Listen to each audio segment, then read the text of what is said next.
மக்கள் நல்வாழ்வுத்துறை அமைச்சர் மா சுப்பிரமணியன் இணைந்திருக்கிறார். சார் வணக்கம். அவரை பற்றின உங்களுடைய நினைவலைகளை நீங்கள் எங்களோட பகிர்ந்துக்கங்க. புரட்சி கலைஞர் விஜயகாந்த் அவர்கள் திரைத்துறையில் ஒரு மிக சிறந்த பங்களிப்பை ஆற்றி தமிழ் திரைப்பட வரலாற்றில் ஒரு சிறந்த அத்தியாயமாக விளங்கி கொண்டிருப்பவர். அவருடைய மறைவு என்பது திரைத்துறையினருக்கு ஒரு மிகப்பெரிய அளவிலான இழப்பு.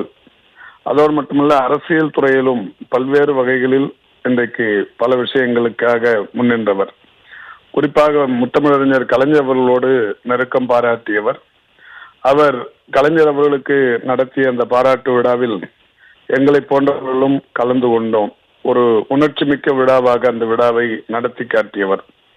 அவர் ஈழத் தமிழர்களுக்காக நடத்திய போராட்டத்திலும் என்னை போன்றவர்கள் கலந்து கொண்டோம். அன்றைக்கு அவர் முழக்கமிட்டு சென்றது, வீழ்வது நாமாக இருப்பினும் வாழ்வது தமிழாக இருக்கட்டும் என்கின்ற முழக்கமும், உடல் மண்ணுக்கு உயிர் தமிழுக்கு என்கின்ற அந்த முழக்கமாக இருந்தாலும் பெருமதிப்பிற்குரிய கேப்டன் விஜயகாந்த் அவர்கள் அன்றைக்கு அந்த முழக்கங்களை சொல்லி சென்றபோது அவர் பின்னால் ஆயிரக்கணக்கான லட்சக்கணக்கான இளைஞர்களும் அந்த முழக்கங்களை பின்தொடர்ந்து சொல்லி சென்றதை நேரடியாக கண்டவர்களில் நானும் ஒருவன். அந்த வகையில் இன உணர்வு, மொழிப்பற்று, ஒரு மிக சிறந்த ஆளுமையாக இருந்தவர் இன்றைக்கு நம்மை விட்டு பிரிந்திருக்கிறார்.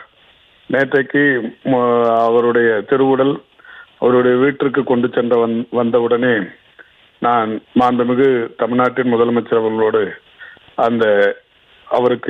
அவருடைய திருவுடலுக்கு அஞ்சலி செலுத்தும் நிகழ்ச்சியில் கலந்து கொண்டு அஞ்சலி செலுத்தி மிகுந்த கனத்த இதயத்தோடு இல்லம் திரும்பினோம்.